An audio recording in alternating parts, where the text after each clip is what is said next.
Experiment, दूसरा experiment pharmaceutical chemistry 2 का, तो जिसका नाम है यहाँ पर एम, आज का एम है to determine boiling point of given organic compound.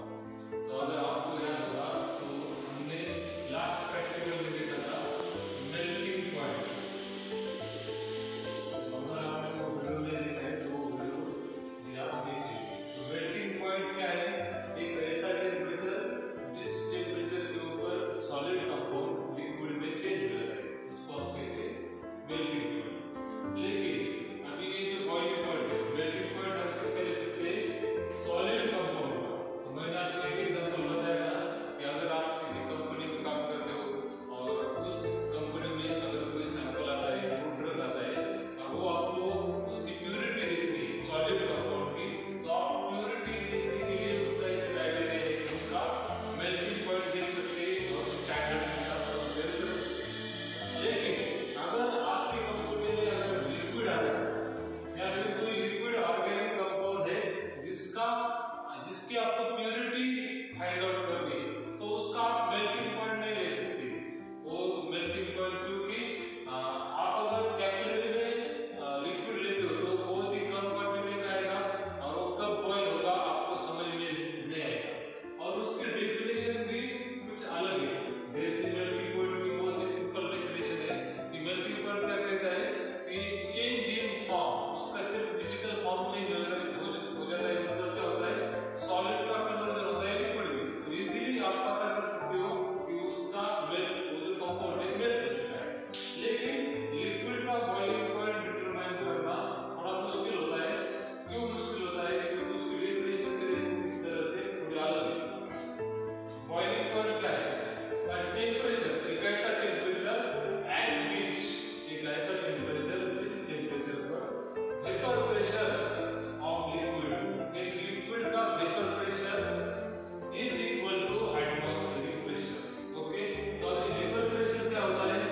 मान लो कोई एक कंटेनर है और उसमें लिक्विड भरा हुआ है, एक कंटेनर है, एक बीकर है, उस बीकर में क्या है? कौन सा भी मान लो एक अल्कोहल, इथेनॉल भरा हुआ है। ओके, तो इथेनॉल क्या है? It is liquid form. तो इथेनॉल एक साथ लिक्विड फॉर्म में क्यों है? क्योंकि उसके मॉलिक्यूल्स एक दूसरे के साथ अटैच है। ओके, तो मॉलिक्यूल्स एक दूसरे के साथ अटैच है, इसलिए वो लिक्विड फॉर्म में है। ओके, तो उसका जो कुछ खुद का प्रेशर होता है, मतलब ये जो मॉलिक्यूल्स है एक दूसरे के साथ टाइटली प्लस क्यों बंधे हुए क्यों है? क्योंकि वो एक दूसरे को बांध कर रखते हैं और एक दूसरे के ऊपर एक प्रेशर, एक फोर्स अप्लाई करते हैं। उसी प्रेशर को हम कहते हैं वेपर प्रेशर। ओके, तो कोई भी एक लिक्विड होता है, वो क्या होता है? एक लिक्विड हमेशा गैसियस स्टेज में जाने की कोशिश करता है, ये हमेशा याद रखो। एक लिक्विड होता है, वो लिक्विड क्या करता है? हमेशा गैसियस, मतलब हमेशा कोई भी लिक्विड गैस में बदलने की, अपने आप को गैस में बदलने की कोशिश करता है। ओके, मतलब वो हमेशा कुछ ना कुछ वेपर्स बाहर छोड़ता है। ओके, लेकिन जितना प्रेशर वो अंदर से लगाता है, वो जो लिक्विड है वेपर बनने के लिए, लिक्विड के वेपर्स बनने के लिए वो जो लिक्विड जितना प्रेशर अंदर से लगाता है, उस प्रेशर को हम कहते हैं वेपर प्रेशर, जिसको शॉर्ट में मैंने VP करके लिखा है, वेपर प्रेशर। ओके, अगर ऊपर कोई भी प्रेशर नहीं है, ऊपर उसके ऑपोजिट काम करने वाला कोई भी प्रेशर नहीं है, तो सारा का सारा लिक्विड वेपर बनकर उड़ जाएगा, भाप बनकर वो गैस बनकर उड़ जाएगा। लेकिन हमारे एनवायरनमेंट में उसके ऑपोजिट काम करने वाला भी एक प्रेशर होता है, जिसको हम कहते हैं एटमॉस्फेरिक प्रेशर। एटमॉस्फेयर मतलब क्या है? एनवायरनमेंट। तो एटमॉस्फेरिक प्रेशर उसके ऑपोजिट क्या करता है? काम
ताकत हो जाएगी। तो इसकी ताकत होने के बाद 760 ml की, और अगर हम 1 डिग्री सेल्सियस भी हीट ज्यादा देते हैं तो 761 भी मानो इसकी ताकत हो गई। इसकी कितनी की ताकत? 760 की। इसकी मान लो हीट की वजह से 761 भी हो गई, तो इससे ज्यादा हो गई, तो इसको ये नल कर देगा, इसको ये फिनिश कर देगा, और ये जो लिक्विड है वो वेपर की तरह उड़ना, गैस में कन्वर्ट होना शुरू हो जाएगा। ओके, तो यहाँ पर अभी आपको डेफिनेशन समझ में आ जाएगी कि बॉइलिंग पॉइंट क्या है। एक ऐसा टेम्परेचर है, टेम्परेचर एट विच, अभी देखो एक टेम्परेचर, जिस टेम्परेचर पे वेपर प्रेशर ऑफ लिक्विड का वेपर प्रेशर क्या होता है, is equal to atmospheric pressure. Atmospheric pressure के बराबर हो जाता है इसका प्रेशर, उस लिक्विड का वेपर प्रेशर। ओके, तो अगर वही टेम्परेचर हमें जानना है, कौन से टेम्परेचर पर वो वेपर प्रेशर एटमॉस्फेरिक प्रेशर के साथ आ जाता है और जो लिक्विड है बॉइल होना स्टार्ट हो जाता है, वो प्रेशर हमें जानना है। तो एक्यूरेटली हम सिर्फ हमारे आई से, हमारे आंख से देखकर, जैसे हमने देखा था पिछले प्रैक्टिकल में कि सॉलिड कन्वर्ट हो जाता है लिक्विड में, तो हमने आंख से देखकर ही बता दिया था कि अभी सॉलिड का लिक्विड में कन्वर्जन हो चुका है या फिर हो रहा है। लेकिन हम आंख से नहीं बता सकते कि वो लिक्विड कब उबल रहा है या फिर वो बॉइल कब हो रहा है, वो हम आंख से नहीं बता सकते। तो इसीलिए हमें सेटअप इस तरह से करना होगा कि हमें इजीली पता चल सके कि कब वो दोनों का प्रेशर एक साथ आ गया। तो इसलिए सेटअप जो हमने पिछली बार किया था उसी की तरह है, थोड़ा डिफरेंस हमें करना होगा इसमें। तो सबसे पहले जो सेटअप है अच्छी तरह से देख लो। हमने एक ट्यूब ली है, इसको एक स्टैंड अटैच है, स्टैंड हमने ड्रॉ नहीं किया है लेकिन स्टैंड अटैच होता है।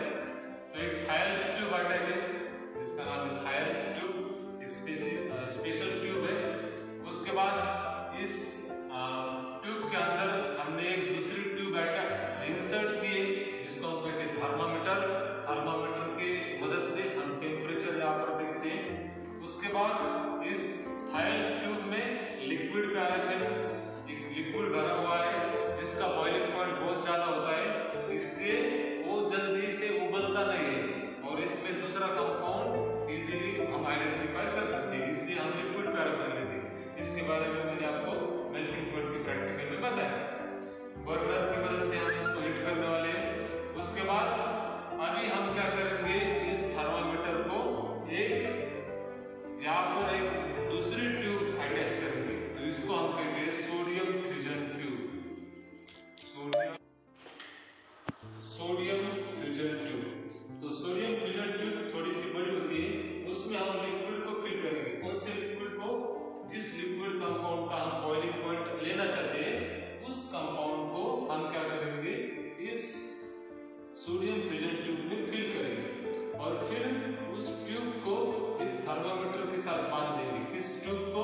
सोडियम फ्यूजन ट्यूब को किसके साथ बांध देंगे? हमारे थर्मामीटर के साथ। ओके, तो अभी सिचुएशन क्या है अच्छे से आप समझ लो कि आप यहाँ पर थायल्स ट्यूब है, थायल्स ट्यूब में एक लिक्विड है, ऑलरेडी पहले से एक लिक्विड होता है जिसको हम कहते हैं लिक्विड पैराफिन। उसके बाद लिक्विड पैराफिन क्या करता है, सिर्फ टेम्परेचर को ट्रांसफर करने का काम करता है, उसका बॉइलिंग पॉइंट नहीं लेना है हमें तो किस लिक्विड का लेना है, जिस लिक्विड जो लिक्विड सोडियम फ्यूजन ट्यूब के अंदर प्रेजेंट है उस लिक्विड का बॉइलिंग पॉइंट हमें लेना है। तो लिक्विड कंपाउंड हम ऐड करेंगे इस सोडियम फ्यूजन ट्यूब के अंदर। ओके, तो इस तरह से हमारा सेटअप हो गया। अभी हमें कैसे पता चलेगा कि हमारा जो लिक्विड है वो बॉइल हो चुका है? उसके लिए हमने इसके अंदर एक कैपिलरी ट्यूब भी डाली। तो कैपिलरी ट्यूब में हमें कंपाउंड भरना नहीं है, अच्छे से सुन लो। हमने पिछले बार क्या किया था, मेल्टिंग पॉइंट में कैपिलरी में सॉलिड कंपाउंड फिल किया था और वो कैपिलरी डायरेक्टली यहाँ पर अटैच की थी।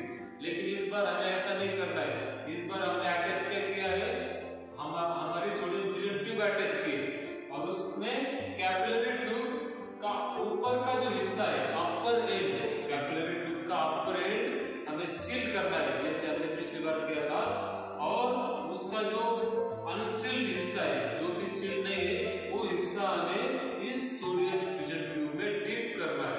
ओके, तो इस सोडियम फ्यूजन में डिप करने के बाद आगे क्या हो जाएगा, ये जो लिक्विड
हम कहते हैं साइड आर्म, वो side arm of this Thiele's tube. तो साइड आर्म को जब भी हम यहाँ पे यूज करते हैं तो इस तरह से राउंड एंड राउंड हीट घूमती है और वो पूरी हीट सर्कुलेट होती है पूरे हमारे लिक्विड में और पूरे लिक्विड का टेम्परेचर एक जैसा होता है। ओके, तो हमें क्या करना है, हीट देना स्टार्ट करना है। तो अभी आपको थियरी तो मैंने बताई, हीट देने के बाद क्या हो जाएगा, हमारा वेपर प्रेशर बढ़ जाएगा।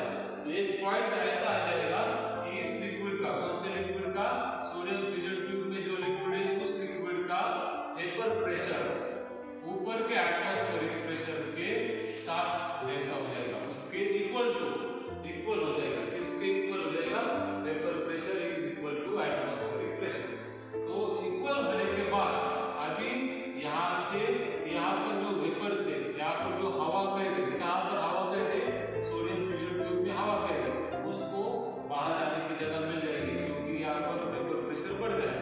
तो यहाँ पर ये जो हवा कह रहे वो यहाँ से बाहर आना शुरू हो जाएगी और यहाँ से इस तरह से बबल्स निकलेंगे। आपको पता है पानी में से अगर हवा बाहर निकलती है, जैसे पंक्चर देखते हैं साइकिल का या फिर मोटरसाइकिल का पंक्चर जब भी देखते हैं तो उस ट्यूब को पानी के अंदर रखते हैं, फिर पानी के अंदर रख कर देखते हैं कि कहाँ पर पंक्चर होता है क्योंकि वहां से बबल्स निकलते हैं। उसी तरह से जब भी ये दोनों प्रेशर एक साथ हो जाएंगे तो यहाँ पर जो भी हवा कैद थी वो हवा बाहर निकलनी शुरू हो जाएगी।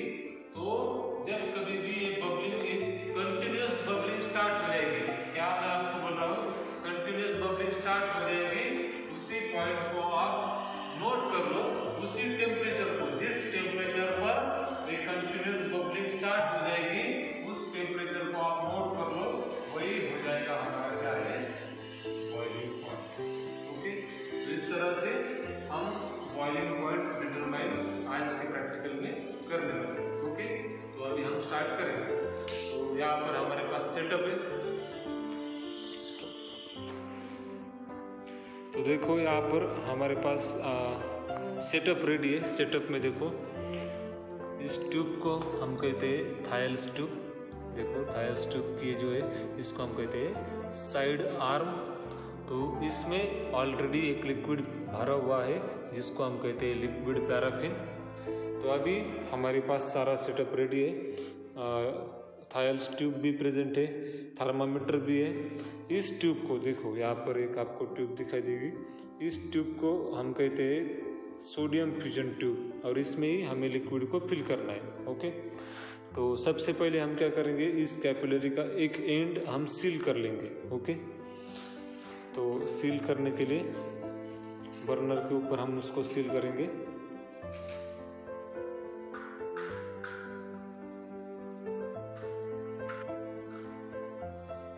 तो इस तरह से हमने लास्ट टाइम भी इसको सील किया था।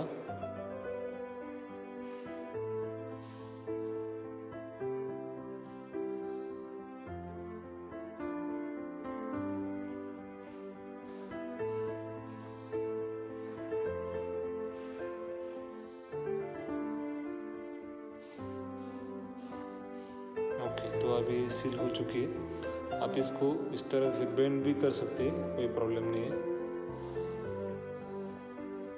तो अभी ये कैपिलरी हमें बाद में यूज करनी है, तो इसको हम साइड में रख देंगे। तो अभी हम इसमें जो भी हमारा सैंपल है वो हम फिल करेंगे।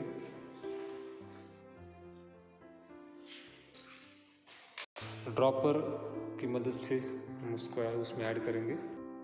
तो अभी हमने इस सोडियम फ्यूजन ट्यूब में मिथेनॉल, आज का जो हमारा सैंपल है जिसका हम बॉइलिंग पॉइंट लेने वाले हैं वो है मिथेनॉल इसमें ऐड किया है, ड्रॉपर की मदद से आपको ऐड करना है। तो अभी पिछली बार हमने देखो क्या किया था कि इस थर्मामीटर को कैपिलरी ट्यूब डायरेक्टली टाई की थी और उसमें हमने क्या किया था, उसका मेल्टिंग पॉइंट लिया। तो अभी इस बार हमें कैपिलरी नहीं टाई करनी है, तो हमें यहाँ पर डायरेक्टली टाई करना है हमारा सैंपल। तो सैंपल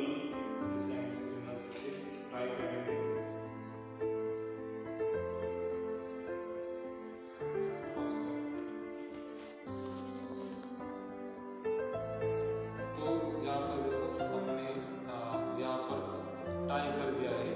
तो थर्मामीटर है, थर्मामीटर को आपको इस तरह से आगे की तरफ लेना है और आपको टेम्परेचर देखना है। अगर आपको टेम्परेचर दिख रहा होगा तो अभी 40 डिग्री के पास टेम्परेचर है। यहाँ पर देखो 40 के आसपास, 20 और 40 के बीच में, 30 के आसपास टेम्परेचर है। और देखो यहाँ पर ये जो ट्यूब है, इस ट्यूब को हम कहते हैं सोडियम फ्यूजन ट्यूब। इसमें हमारा सैंपल भरा हुआ है जिसको हम कहते हैं वो है सैंपल मेथनॉल। ओके, तो अभी इस तरह से इसको डीप करना है। यहाँ पर आपको याद रखना होगा कि ये जो ट्यूब है, ये ट्यूब पूरी तरह डीप नहीं होनी चाहिए।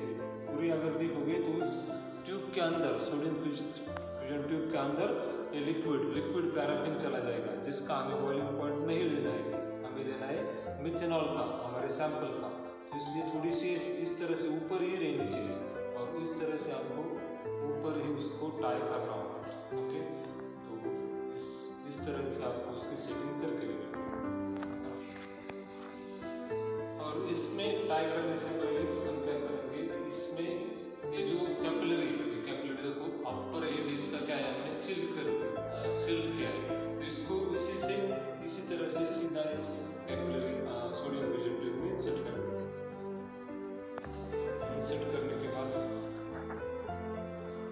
इस तरह से जो हिस्सा लिक्विड में डूबा है इस कैपिलरी का, उसमें तो लिक्विड भर जाएगा, हमारा सैंपल भर जाएगा, लेकिन ऊपर के हिस्से में हवा वैसे ही रहेगी। ओके, तो इस तरह से ये जो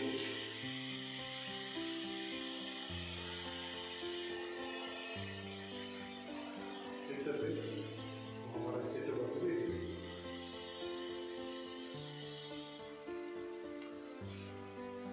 ओके। तो आप देख सकते हैं इसमें ये जो सैंपल है और सैंपल भी नीचे डूबा हुआ है और इसमें अभी हमारे पास कैपिलरी भी है और टेम्परेचर भी दिख रहा है और इसी को अभी हमें क्या करना है, हीट करना है। तो अभी हमें लो फ्लेम में धीरे धीरे से, पिछली बार हमने देखा था कि इस रबर प्लेट में हाई गैस की थी, लेकिन इस बार हमें धीरे धीरे टेम्परेचर को इंक्रीज करना है और हमारे एक नज़र टेम्परेचर के ऊपर होनी चाहिए और दूसरी नज़र बबल्स कब आते हैं। तो जब भी बबल्स आना शुरू हो जाएंगे तो वो टेम्परेचर हम नोट डाउन कर लेंगे।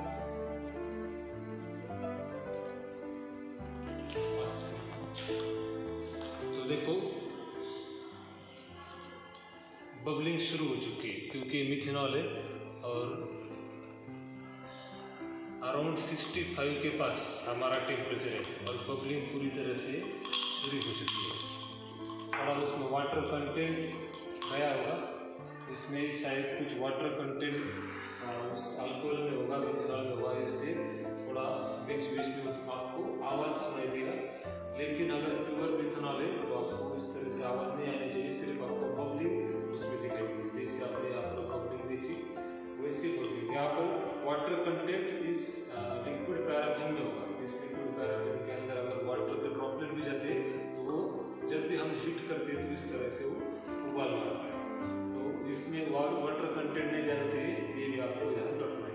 ओके, तो इस तरह से आप बॉइलिंग पॉइंट आपके सेटअप में हर एक बार अगर लिक्विड कंपाउंड है आपका तो आपको बॉइलिंग पॉइंट लेना है